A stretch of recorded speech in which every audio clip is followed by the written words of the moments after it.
Hello, and welcome to Useful Idiots Monday Morning, where we talk about the Sunday morning news shows that we watch so that you don't have to. I'm Katie Halper. And I'm Aaron Maté. How are you, Katie? Good, how are you? Big weekend to recap. We had the news that the Sunday shows covered and the news that they did not cover. And we're going to cover it all. Yeah, right. Your one-stop shop for all of it, covering it all. Yeah. Good. Was your weekend good? It was just in front of a laptop. I mean, that's my life right now because I'm trying to finish my book, and So yeah, that was my weekend. How was your weekend? It was nice. I had family. I had a family weekend. Cousins. Okay. Yeah. That's cool. Yeah. Yeah. As an only child, I'm very close with my cousins. So that was nice. Now, guys, we want to give you a heads up. First of all, you got to like the stream. I mean, it's just like there's no other thing that you could ever do except for like the stream. That gives life meaning. Hulk smash indeed. Then we know that you not only like the stream, but you love it so much that you need more of us. And what do we do for you? We provide you that more. And we do that at 11 a.m. on Callin, which is a free app you just download onto your phone if you haven't already. And you get to reach out and talk to us.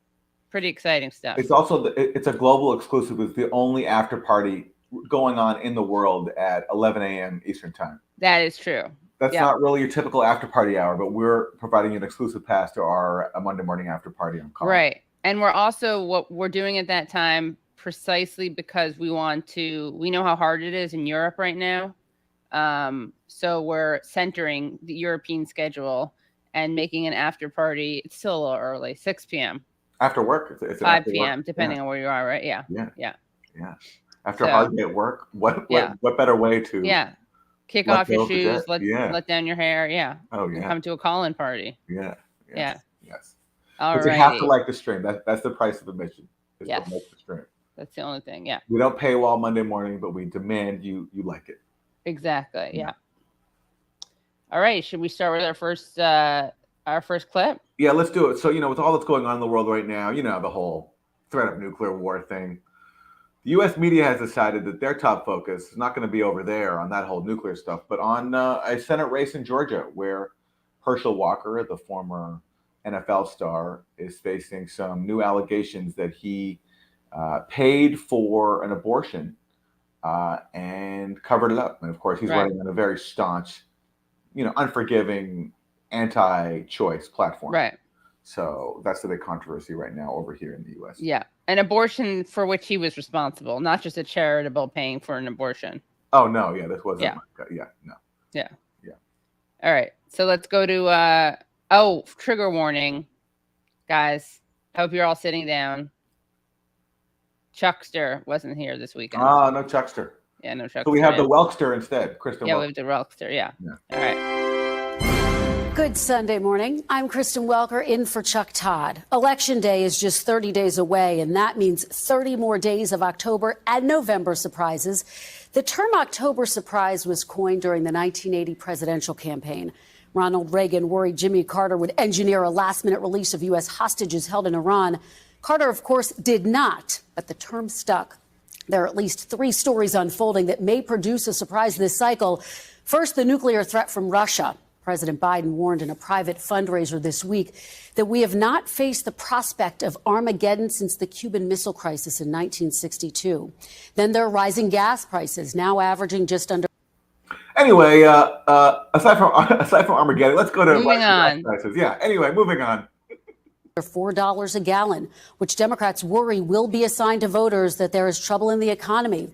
But it is, of course, the Georgia Senate race, which produced the October surprise of the week, since it could determine the control of Senate. Herschel Walker, the Republican nominee, who's been running as an anti-abortion candidate, opposing abortion even in cases of rape or incest, spent the week denying allegations by a woman that he paid for her abortion in 2009. Anyway, we're going to disagree on what constitutes the October surprise of the week. I'm going to go with the president of the U.S. saying that we're closer to Armageddon than at any point since 1962. That to me is more of a surprise this October than Herschel Walker's. That's your October surprise of the week. Yes. Maybe we can do an October surprise of the bye week. That gives us more opportunities to. I heard that. Yeah. It's a month of surprises. Yeah. We could do it. She now tells the New York Times he urged her to terminate a second pregnancy 2 years later. They ended their relationship when she refused. The woman, who is also the mother of one of his 4 children, shared a $575 receipt for her abortion procedure and a copy of a check from Walker reimbursing her, as well as a get well card he allegedly signed. Over the week, Walker's explanations have evolved. I never asked anyone to get an abortion. I never paid for an abortion, and it's a lie. Here's the card, and you signed it. Is that you? That's what I said. I was Sean. That looks like my signature. First of all, I never just put an H on anything. I never have. If that had happened, I would have said it, because there's nothing to be ashamed of there. You know, people have done that, but I know nothing about it. You said that if this did happen, there's nothing to be ashamed of. How do you? Wait, I never said. You said that this morning on you. No, what I said, I was talking about something totally different than if this did happen. I said when I with my ex-wife in my past, nothing to do with what this woman said. So I said this here, the abortion thing is false. It's a lie. If anything happened, there's nothing to be ashamed of, because my ex-wife and I have been the best of friends with her husband and my wife. He was actually saying, when he said it's nothing to be ashamed of if this happened, he was referring to wearing white after Labor Day. He wanted to make sure people knew that there's nothing to be ashamed when people do that. Well, I appreciate that, because it's intimidating to wear white after Labor Day. It is, yeah. You don't want to be judged. But the Hirsch is telling you, don't worry about it. Nothing to be ashamed of, yeah. Yeah. Did you see the video put out by his son, Christian Walker, about all this? Yeah, we should probably play that at some point. Well, it was impressive. He was very, he was telling basically all these conservatives to go away and to stop telling what to do, and that he's not going to stay quiet because they don't know about his own family experience. And the way he talked about, there's a lot of suffering and a lot of pain that his father caused him and his mom. I thought that was very brave of him. It was very brave, yeah. To do that. And well, look, we can maybe play that, but we have more clips too. Yeah, we got more clips. Yeah, we have Congressmember Bacon going on Meet the Press and defending Herschel Walker, because basically Republicans are in a tough spot. They constantly moralize and sermonize about family values, and here's a blatant case of hypocrisy on the part of Herschel Walker, but they're still standing by their man. Right. So let's see what he has to say. I think people make mistakes, and if people acknowledge them and ask for forgiveness, none of us are perfect. And also, we got to realize that Senator Warnock has acknowledged that this is one of his mistakes. Do you want to hear more from him on this issue? It sounds like you still have questions. Well, I think it's just best to be candid. I've learned that in my own life: be candid, be honest. But in the end, this is going to be about policy positions. Senator Warnock is one of those liberal people in the Senate. He wants abortion on demand until birth. Only 1 in 5 voters support that. There's also allegations against Senator. Well, let me get a word in here, too, on this. Senator Warnock has his own allegations. What about spousal abuse? There are allegations out there, too. So I hope the media does just as much attention on these allegations of Senator Warnock and what his ex-wife, said she was being abused by him. So I hope you're showing some equal opportunity here with both these candidates. And those are allegations that he, of course, has denied as well. But let me ask you more broadly speaking, does this undercut the Republican Party's broader message of being anti-abortion when you have these conflicting things happening with Herschel Walker? I think you just got to stand on principle here. When I look at our own race right now, but does it undercut that principle, Congressman? Does it undercut that principle? It can undercut. You want to walk the talk and talk the walk. You want, especially when your name is Walker. That's a good point. To have cohesion with your message, but people also make mistakes. I'm surely not. I'm not a flawless person by no means. I've made my own mistakes in life, and Herschel has too. We all have. I think it's better just to be honest. But in the end, Americans do not want abortion on demand until birth. And I think that that's the principle that we need to focus on as a Republican Party. The average voter, and I have 7 different polls, would like to see restrictions at about the 15-week point. That's where Europe is at right now. Germany's is there. France is there. Our policies at the federal level are aligned with China and North Korea. And that's where Senator Warnock's at. That's where my opponent's at. I didn't know that. China and I didn't know North that. Korea. I didn't know that China and North Korea have the same abortion policies. Yeah. You learn something new every day. Yeah. Yeah. Well, I'm surprised the Republicans haven't been more vocal about that, because Yeah, they love that's to actually true. Yeah. they love to blame foreign countries for everything. Right. So Especially those two. yeah. Instead of saying like Roe versus Wade, they got to be like, we got to repeal Iran, we got to repeal China and North Korea. Yeah. It's China and North Korea versus USA. Exactly. Yeah. Yeah. Well, look, Aaron, no one's flawless. I'm not without flaws. No, that's right. So maybe it's okay that a major anti-choicer paid for an abortion. Yeah. That's the takeaway. Yeah. Yeah. I feel like he's trying to signal to Hirsch that he should just cough up to it, but I think it's a little too late for that. Yeah, I think looks like Herschel Walker is doubling down. And, I mean, another question is, why is this such a dominant issue right now? Not that this isn't a story, but right after the president said we're closer to Armageddon than any point since the Cuban Missile Crisis, is this really the top priority right now? I think Armageddon is more important than a Herschel Walker's personal life and personal hypocrisy. But hey, you center Armageddon. I center Armageddon. Yeah, I'm an Armageddon centerer. Yeah. Well, we will get to Armageddon in a second, but because the Sunday shows put this issue up first, we're going to follow their lead to faithfully report what they reported. So here's a panel on Meet the Press talking about Republican and Democratic priorities going into the midterms. Let's start with the Daily Beast reporting, and there's been reporting since then, definitely an October surprise. Oh, this was not the clip we wanted, I don't think. We want to clip 3. From MSN, from Meet the Press, yeah. Not that we don't like all the Martha Raddatz we can get.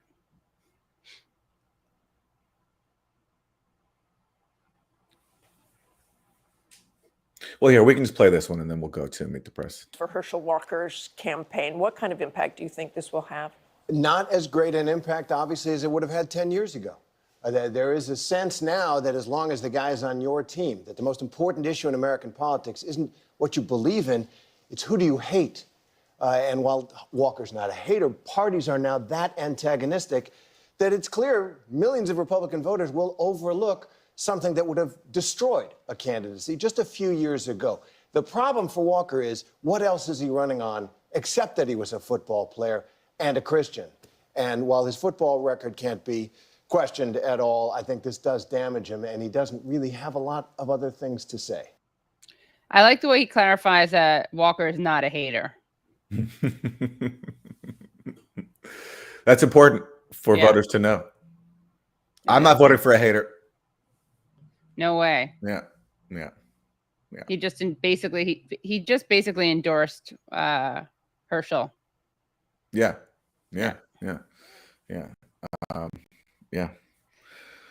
Well, and that's interesting. I didn't know that Reverend Warnock also has personal life issues that are being this will be very ugly. Yeah, it will be very ugly. Yeah. Interestingly, I haven't seen Reverend Warnock really attack Herschel Walker over his own stuff. So maybe they'll both stay out of it themselves and let everyone else fight that out. Yeah. That'd be nice. Yeah. Well, and maybe it'd be nice too if our media can remember that we're in the midst of a major proxy war with another nuclear armed power. But anyway, we'll get to that. There's actually some really interesting clips on that front this week. But we have a few more domestic clips, I think.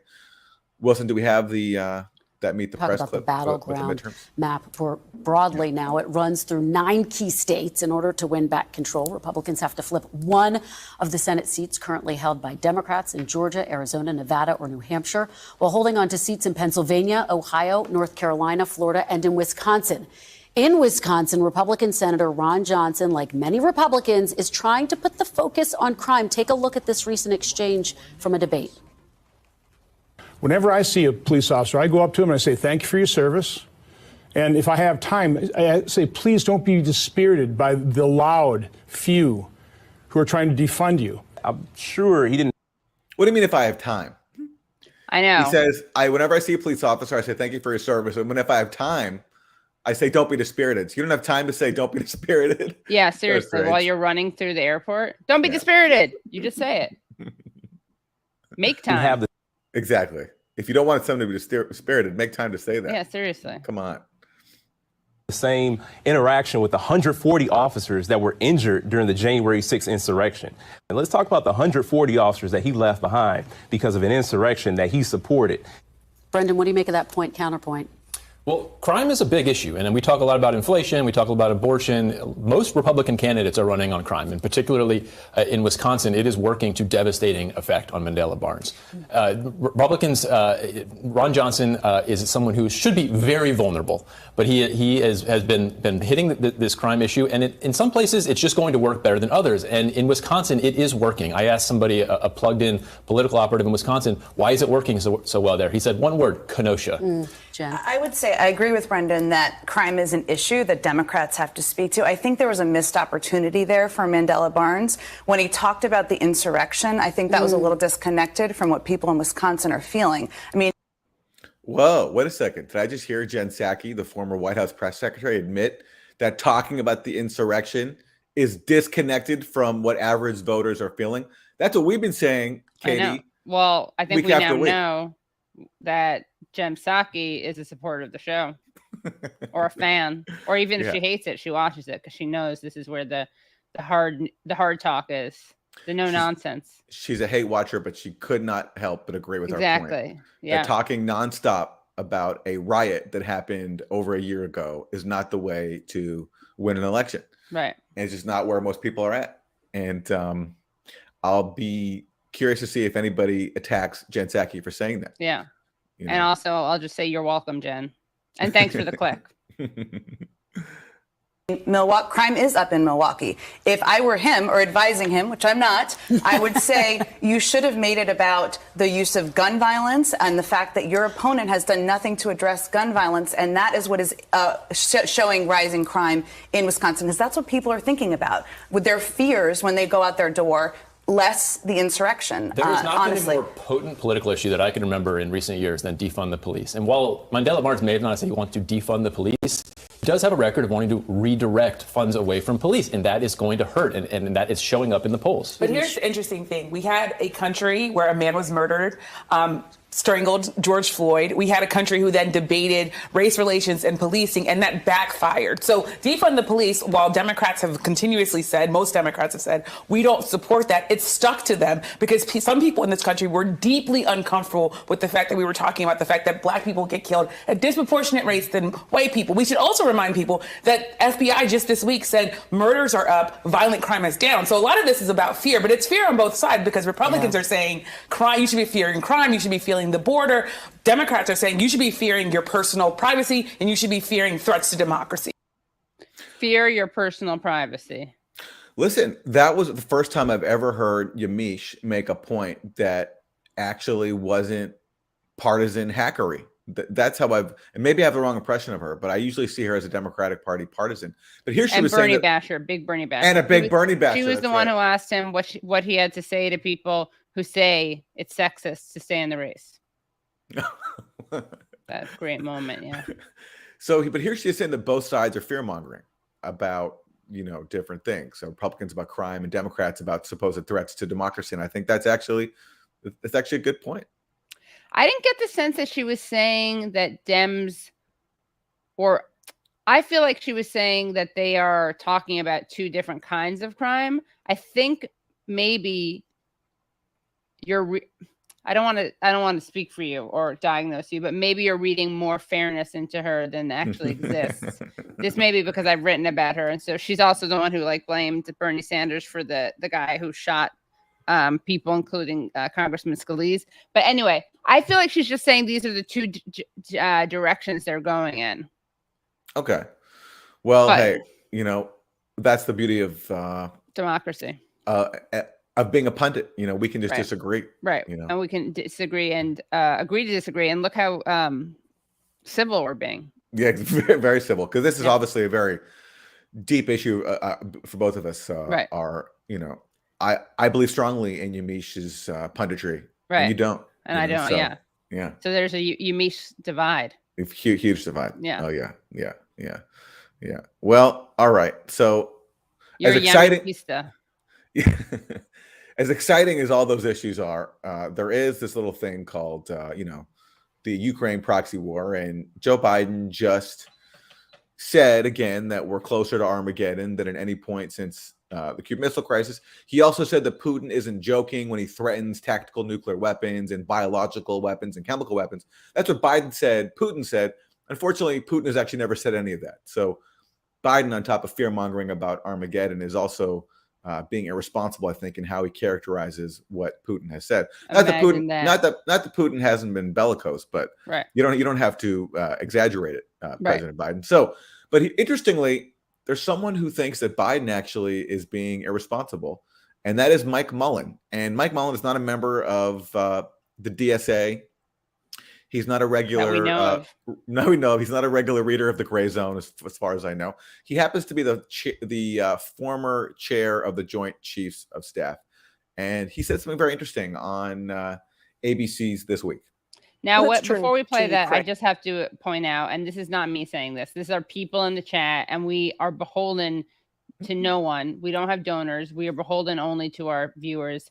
Someone pointed out the not so impressive ratio between watchers and likers.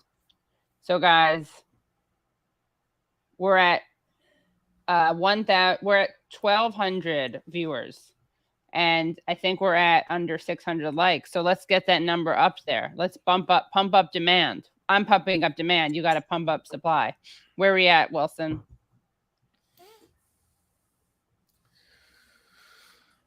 We got 547 right now. 578. Let's get it to 600.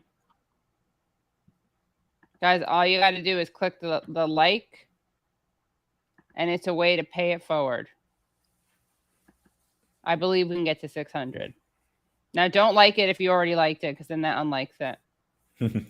All right, 652. We did it. That was quick. Thank you. Great work. Guys, let's try to just do this unthinkingly. I want this to be a Pavlovian response every time you see us on the screen. Okay. Okay, let's turn to Ukraine. You heard President Biden's comments. You heard what John Kirby just said. How do you assess the nuclear threat from Russia right now? Well, I have to take Putin seriously. He's got lots of options with tactical nuclear weapons from very low yield nuclear weapons. He's I believe, a cornered animal, and I think he's more and more dangerous. Just what's happened in the last 24 hours. That bridge was struck, which was logistically critical as well as very symbolic. So I think we have to take him seriously and think through what the requirements would be for us to respond to that. It also speaks to the need, I think, to get to the table. I'm a little concerned about the language, which we're about at the top, if you will. President Biden's language. President Biden's language, we're about at the top of the language scale, if you will. And I think we need to back off that a little bit and do everything we possibly can to try to get to the table to resolve this thing. If you will. So there's a call for negotiations, for diplomacy, which has been completely absent from the White House and also all these Sunday news shows. You don't hear that clip. And I think it was very interesting that we do hear it finally from someone who was the chairman of the Joint Chiefs of Staff. It's always interesting that people in the military who understand what it means to fight a war with Russia, who understand what nuclear war would look like, tend to be the ones who are most vocal in support of de-escalation and negotiations. Right. So people who come from like the State Department side, people who serve in think tanks, they're always the ones, with the most, the most like rhetorical support for continuing the proxy war and no attention at all paid to negotiations. And Mullen pointed out, and again, this should have been reported on more, that the day before the Sunday news shows, Ukraine bombed a bridge, a civilian bridge linking Crimea to Russia, and did so with a suicide bomber. Although it's unclear if the truck driver, it may have been a homicide bomber. It may, it's unclear if the truck driver knew he was carrying all of those explosives. But so he's calling for negotiations, and that's very welcome. It's just interesting. It comes from a retired general and not from any of these pundits who they have on otherwise every single week. Right. Also, the other people who are very much into ratcheting up the dialogue and the actions are, of course, the media. Our own Kirsten Welker was one of the people asking about a no-fly zone. Oh, really? Yeah. Yeah. Well, there we go. Well, we have more from. She was either asking about a no-fly zone, or she was just asking. There was that time when there all those, Ryan Grimm was in the press briefing, and he asked about de-escalation basically, but it was a bunch of journalists who were all calling for a no-fly zone or basically pushing Biden to do more. She either was no-fly zone or just the pushing to do more. That's right. Yeah. That's right. Yeah. And Ryan asked that rare question about de-escalation and negotiations, and that was just like it was a rare moment. Yeah. It was a rare moment. What? Yeah. And sorry, I misidentified Mullen's rank. He wasn't a general. He was an admiral. So sorry for that. But there's more from him speaking to Martha Raddatz. I wonder if he's going to So cancel. how do you see him saving face if he doesn't come to the table, if Ukraine can't figure anything out, and you've heard Zelensky as well? Yeah. How does he possibly save face, especially after what you said about the bridge? Well, it's very difficult to see it. We've been talking about since before this crisis started an off-ramp for him. I suspect it's in the east, if you will, with those four provinces, or some combination of them with respect to how it all ends. And that really is up to, I think, Tony Blinken and other diplomats to figure out a way to get both Zelensky and Putin to the table. And as is typical in any war, it's got to end. And usually there are negotiations associated with that. The sooner, the better, as far as I'm concerned. And we talk about these tactical nuclear weapons. Where would he use those? What kind of damage can they do? Before we get to that, I love how we called out Tony Blinken, because if Blinken is watching this and he hears that, I bet he was thinking, oh yeah, that's right. My job is to be a diplomat. Right.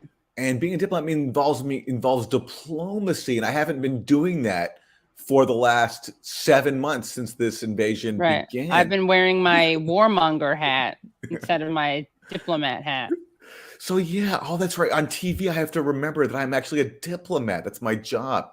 And it's good that Mullen said that, because, Tony Blinken, his policy, as the Washington Post reported a few months ago, Blinken's policy towards Russia has been do not engage officially. Like that's how Blinken and his team do not engage like war in terms of war, but do not engage in terms of diplomacy. Yes, do not engage. Like just do not talk to Russia. So when him and Sergei Lavrov were at the same summit in Thailand, they didn't even speak. I mean, just no interest at all in diplomacy. And the U.S. line has been, it's up to Ukraine to decide for itself. But it's not, because the U.S. is decisive. Ukraine couldn't fight without tens of billions of dollars in NATO weaponry and NATO intelligence and other logistical support. So the U.S. is absolutely a party in this conflict. And Russia, before they invaded, did put proposals on the table.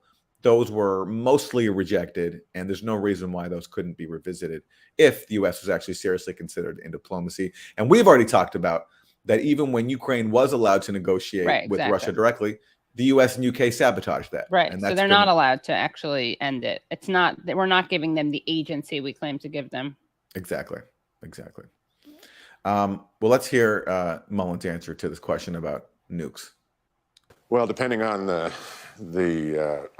size of them, he's got some very small ones, which theoretically, while devastating, would localize the damage. The winds all blow back onto Russia, so he would have to, in a way, contaminate his own country.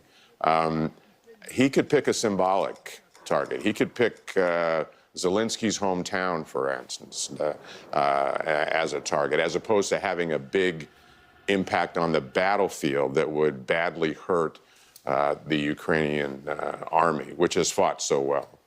All very frightening stuff, and always good to talk to you and hear your perspective. Thanks so much, Admiral.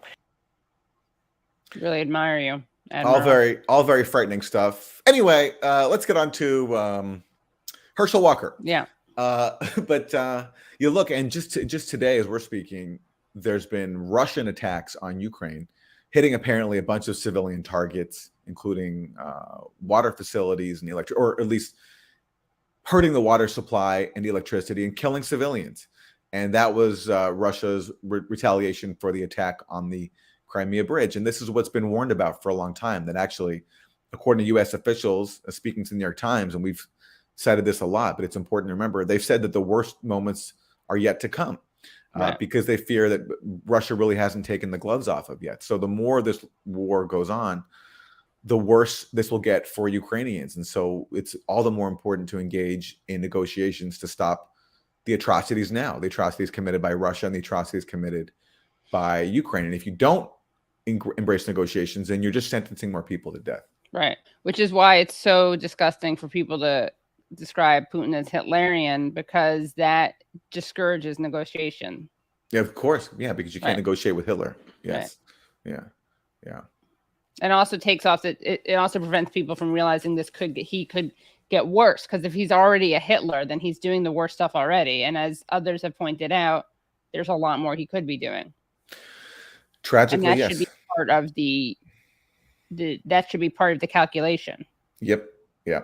Well, according to John Kirby, who is a spokesperson for the National Security Council, there's no interest right now really in negotiation. This is that, at least that's the message I got when he spoke also to Martha Raddatz on ABC.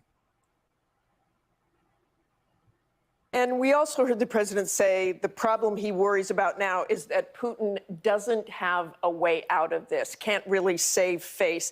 That just got more complicated with the explosion on the bridge. Can you tell us what you know about that explosion, and what is the way out for Vladimir Putin?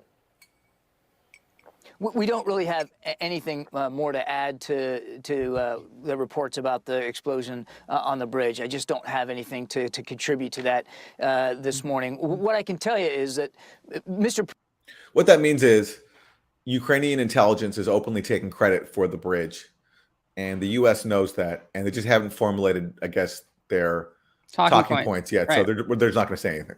Right. Yeah. And the question, of course, is whether the U.S. knew about that in advance, and I'd be very surprised if they did. Very, very surprised. Same with the Nord Stream explosions, which, now it seems like it's in the distant past because there's a whole new major attack, but that continues to be hugely consequential. But it gets lost in the news cycle because things are moving so quickly. Putin started this war, and Mr. Putin could end it today simply by moving his troops out of the country. He's the one who chose to start this conflict. Again, he can choose to end it. And the president was talking about finding a way to end this war, which we all want to do. We all want to see this war end. It's gone on way too long.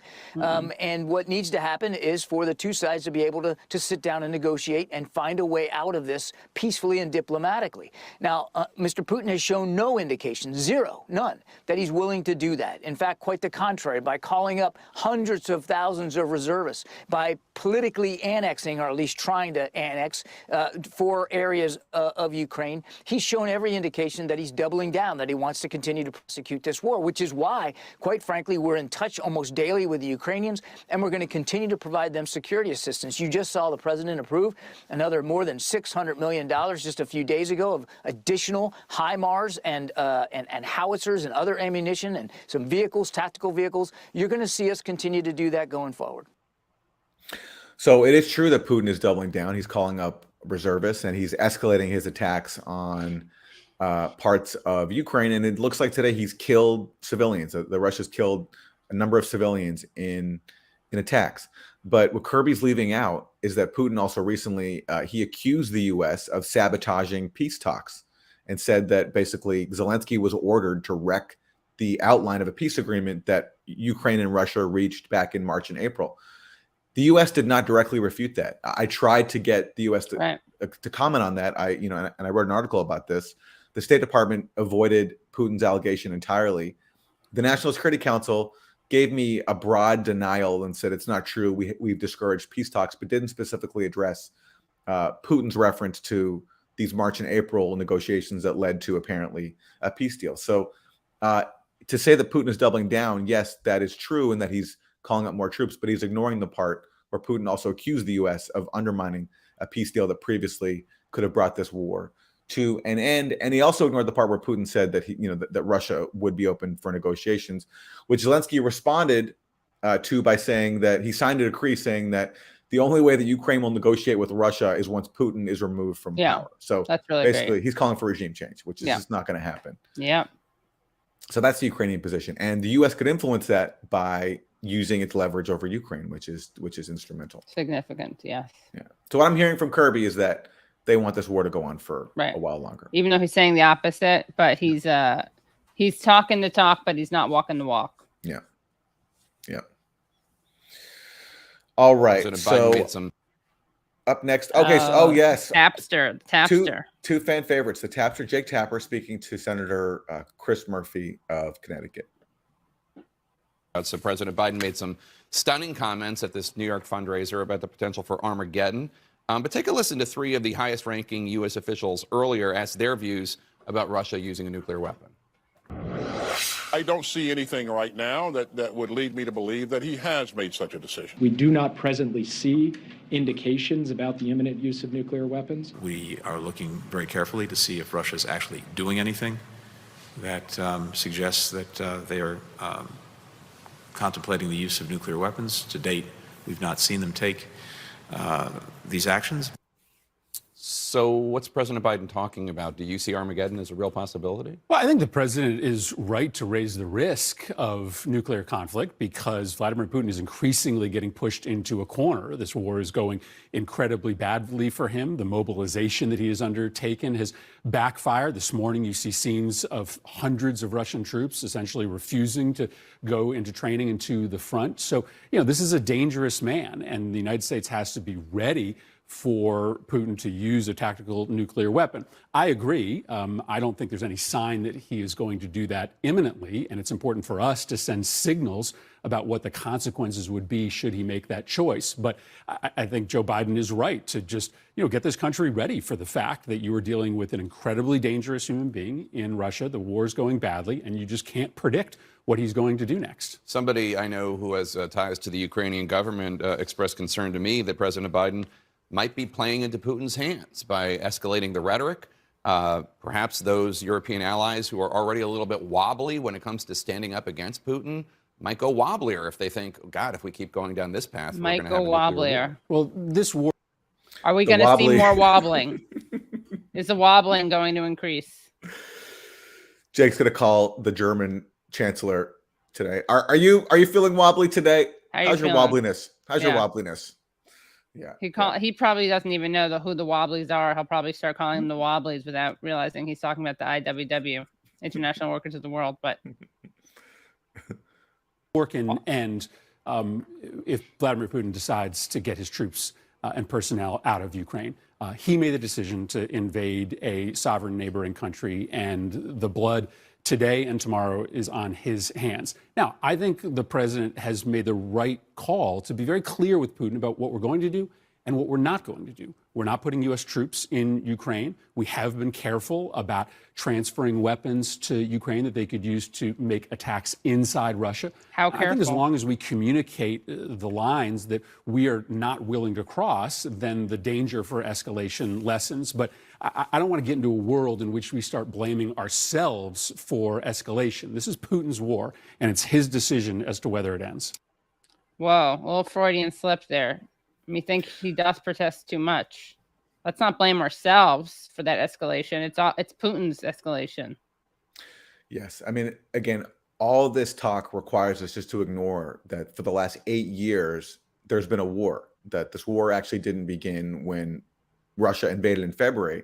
It began in 2014 with a U.S.-backed coup, and that led to a civil war in which the U.S. and Russia have been on opposite sides. And Russia's invasion in February was aimed at ending that fight, putting it to an end. And the U.S. has been on the side of the government it helped install, which has been waging war on ethnic Russian rebels who rose up against a government that was trampling on their rights. And we can't talk about that on the cable news shows. And we can't talk about the fact that there was a peace deal reached in 2015 called the Minsk II Accords, which Ukraine, with the backing of the U.S., refused to implement. And even the president that signed Minsk, Poroshenko, has admitted that they used it to stall for time to build up for the war with Russia that they're in right now. So all that context is just missing. And again, the person who tacitly recognized it is Admiral Mike Mullen. We heard him earlier when talking about what is the peace deal look like? He said something to do with the East, and what he meant is a peace deal that addresses the problem that's been going on in the Donbass in the east of Ukraine for the last 8 years, where you have Russian-backed rebels fighting against the Ukrainian government, and there has to be some sort of settlement there along the lines of what was agreed to in Minsk in 2015. And that's what Mullen is referring to, and no one else can talk about that because they want to keep the proxy war going. Right. But, look, Murphy is right. Putin does have blood on his hands. He chose to invade. That is Putin's decision, and he has responsibility for that. But you can't pretend that Putin just woke up one day and decided to invade Ukraine to conquer it. He invaded it after a war that was going on for 8 years that the U.S. refused to end. And in fact, this doesn't get discussed, and it's, I've written about this and others have. In the days before Russia invaded Ukraine, there was a massive escalation in artillery shelling from the Ukrainian side into the Donbass, massively, like up until like the thousands of ceasefire violations coming from Ukraine onto the rebel-held side. And what some military analysts say is that looked like that when you shell that much, that's a prelude to an invasion, which means that Ukraine was about to invade the Donbass. That's what they say. That's what Russia says. I don't know enough about military affairs to weigh whether that's true or not, but that allegation has been made. And if you're going to talk about this war, you have to acknowledge that background. Right. Yeah. No one's mentioning that. No. That they were gathering on the border. Yeah. Yeah. Yeah.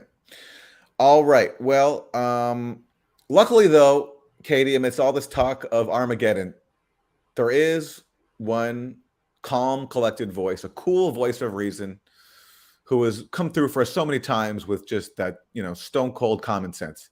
And his name, of course, is Donald J. Trump. And this is what he said at a rally a few days ago, which did not get played on the Sunday news shows, but I think it should have. So let's hear what DJT had to say.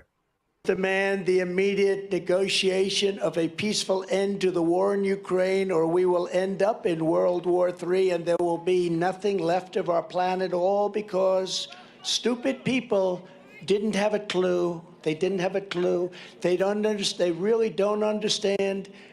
I rebuilt our military. I rebuilt our nuclear power. They don't understand what they're dealing with, the power of nuclear. They have.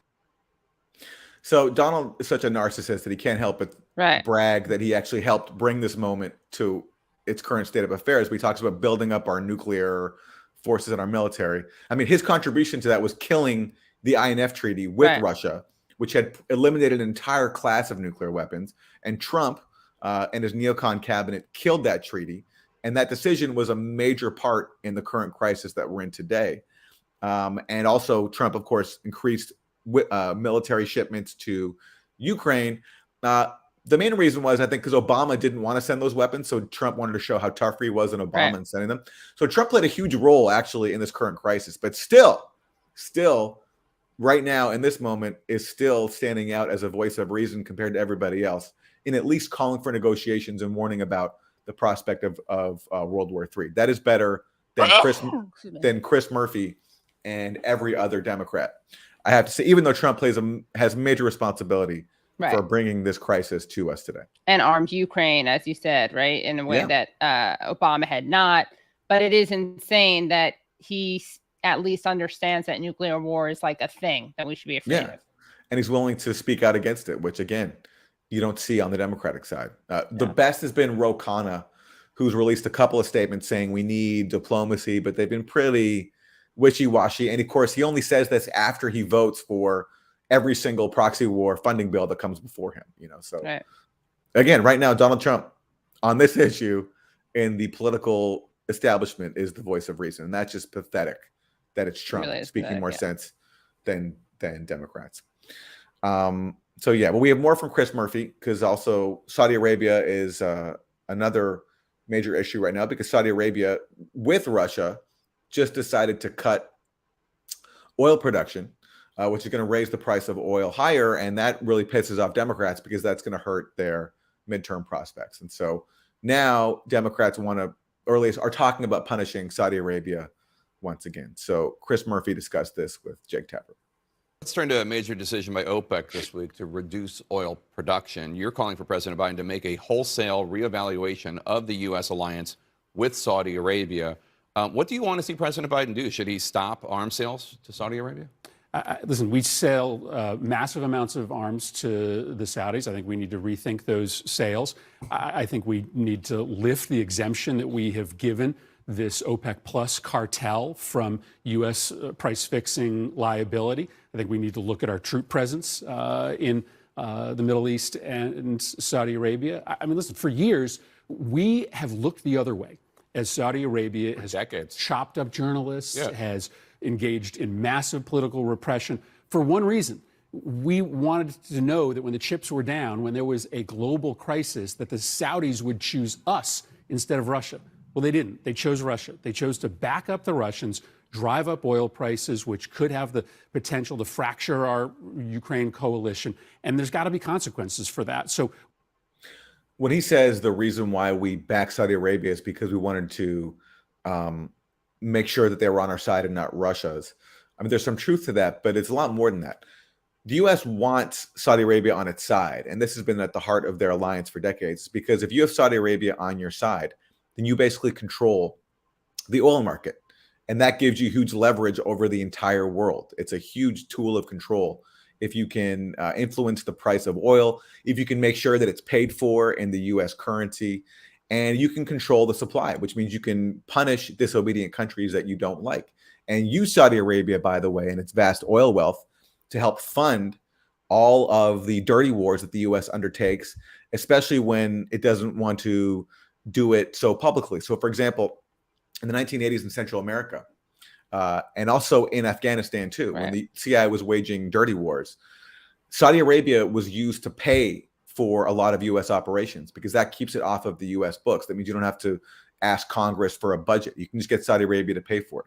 Same with in Syria, where all the weapon shipments that the U.S. was funneling to Syria, even though this was a U.S. operation, officially Saudi Arabia was paying for it.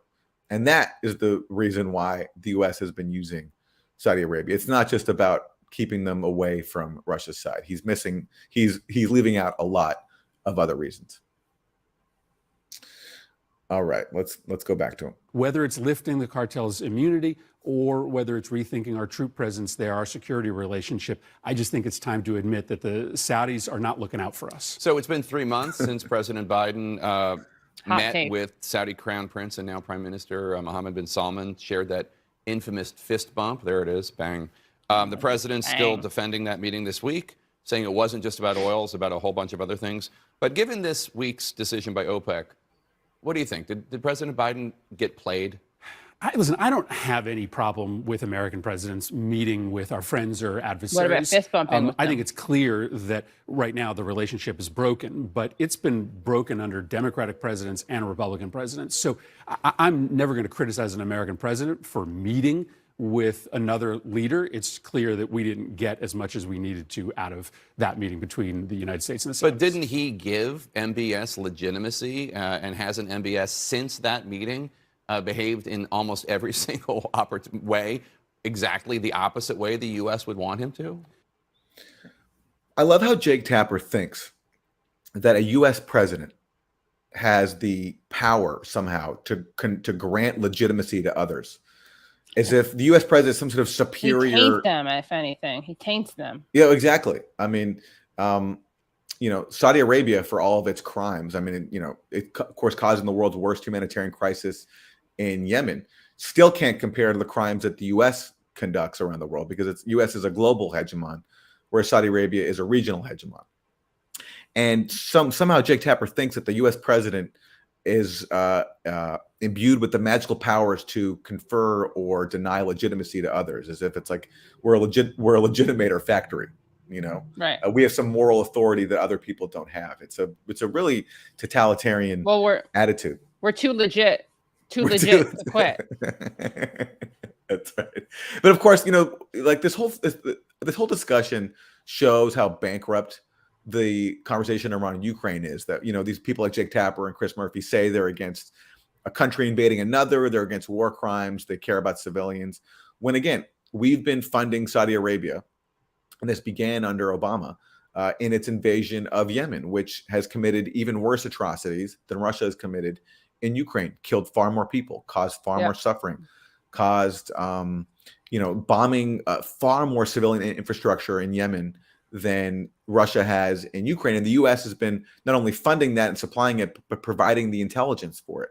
And none of that draws the outrage of these people until Saudi Arabia starts interfering with U.S. economic interests, such as now with OPEC cutting oil production, and also when they killed Jamal Khashoggi, because Jamal Khashoggi was a U.S. resident and was very close to people in power in the U.S. And that's when finally Saudi Arabia became a prey, not when it was massacring civilians in Yemen.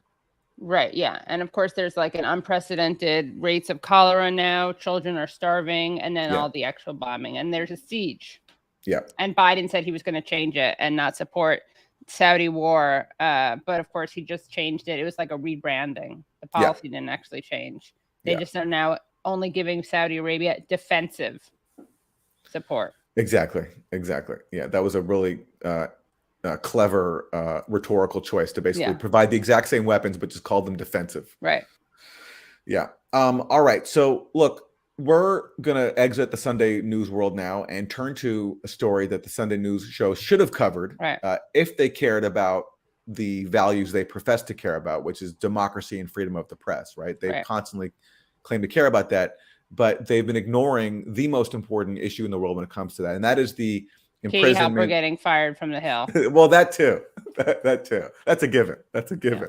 But the other major issue, Katie, beyond you getting canceled by the Hill for speaking out on Israel-Palestine, is the persecution of Julian Assange. And this weekend, there were rallies held around the world in support of Julian. And the center of these rallies was in London, where thousands of people held hands surrounding Parliament and calling for Julian to be freed. And Julian, by the way, has just been diagnosed, I think, for the second time with COVID-19.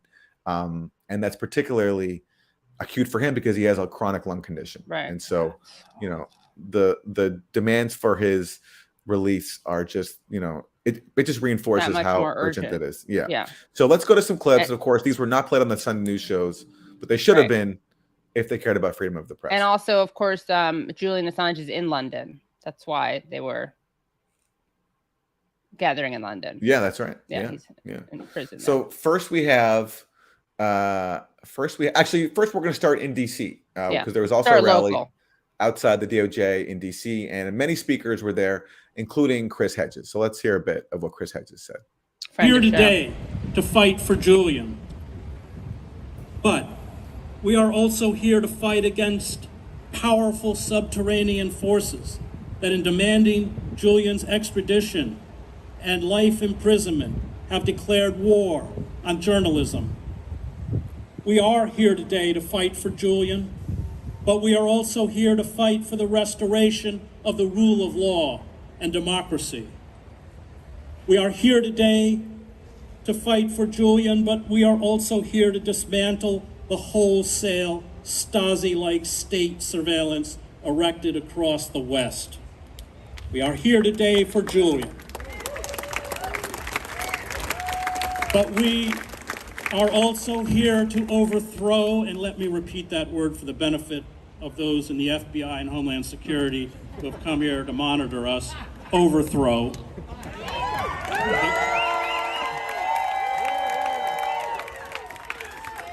the corporate state and create a government of the people, by the people, and for the people that will cherish rather than persecute the best among us. Amen, Chris. Amen. So let's go over to London, where many people were there, including Russell Brand and Jeremy Corbyn. And let's hear a bit of Jeremy Corbyn. The US government, I say simply this: President Biden and your government, you won a presidential election against an extremely intolerant right-wing president. You won that with the support of millions of Americans who want to live in a free, open, democratic society. Millions of Americans who stand amongst those who marched for the Civil Rights Act, who marched for democracy and justice, who marched against the Vietnam War. Are you really wanting your administration to be the one that imprisoned a journalist for telling the truth about the wars in Afghanistan, Iraq, Iran, Syria, Libya, and the environmental destruction by big business and arms companies in so many parts of the world? I say to the American government, to President Biden, think from whence you've come and think of your place in history. Are you to go down in history as the president who put a journalist in prison on a triple life sentence? Or will you get your place in history as the man who stood up for free speech, stood up for journalism, stood up for the rights of great people like Julian Assange? Your choice. Well said. Amen. Amen. And leading, of course, the rally in London and around the world is Julian Assange's wife, Stella Morris. The mother of his two children. Mother of his two children. I don't know how she does it with two young kids, seriously. leading this global movement to free her husband, but she's incredible. And so let's hear a bit from her. I'd like to thank everyone who has come to form this human chain around Parliament. The human chain is self-proving. Julian has enormous support, enough support and much more. He has millions of people around the world who are disgusted by the injustice that is unfolding in the middle of London. Julian is suffering. And part of the point of making this human chain was to show what is happening here is not a legitimate legal process. It is the instrumentalization of the law in order to persecute a person, a journalist, in order to keep him in prison indefinitely for almost 4 years. How can anyone possibly justify this atrocity? So, people around the world are witnessing this atrocity, and that is what compels them to come here to show their solidarity, to show that they care about Julian, that they believe in justice, that they see what is happening here is a state that has committed crimes against innocents, that is now committing crimes against the journalists who exposed those crimes they committed. Let's not forget that the US planned to assassinate Julian in the UK while he was in the embassy, and now they've put him in the harshest prison in the UK for almost 4 years. Open your eyes. Free Julian Assange. Free Julian Assange. It is so pathetic that the media here ignores this story. Yeah, nothing on any of these shows, and probably not even of all the 24-hour news networks, not even maybe a mention of the rally. At least I didn't see one. Maybe there was something, but I didn't see it. And these are people who call themselves journalists, ignoring I mean, no matter what you think about Julian Assange, I think he's a hero. But even if you don't agree with that, just looking at this case, which is criminalizing journalism, criminalizing the dissemination of so-called government secrets, on ridiculous trumped-up charges that accuses Julian of somehow a computer hacking conspiracy, when all he was trying to do was actually just protect his source, Chelsea Manning. These people call themselves journalists, look at that, and either are indifferent or even support the prosecution of him because they don't like his politics. They don't like that he does the job that they don't, which is expose government crimes. Right. And, you know, people were constantly scandalized, rightly so, by Donald Trump's attacks on the Fourth Estate, attacks on media and the press. But when Biden does it, they're okay with it. Yeah, but look, even when it was Trump's DOJ that brought this case against Julian, right? So this also is this is a Trump-Biden policy. Right. Not an Obama policy, which is interesting because Obama basically put the brakes on it a little bit because of the New York Times, so-called New York Times problem, which is that if it was so seditious of Julian Assange to publish these documents, then it was so seditious for the New York Times, the Guardian, Der Spiegel, El País, all the other newspapers that published them too. Exactly right. So they really are supporting a Trump policy as much as a Biden one. And it shows how much they care about, threats to democracy and all the stuff they scream about every single day. Yeah. And so thank you to everyone who went to these rallies and took part in this and who organized them. It's truly such an important cause. And so thank you to everyone who took part. Yeah, thank you so much. And we're going to see you guys now on Call-In. That's right. The after party begins. The after party begins, yeah. And for more, you can subscribe to us at usefulidiots.substack.com, where you get bonus content. And we'll be back here next week, same time. Yep, same time, same place. Bye, everyone.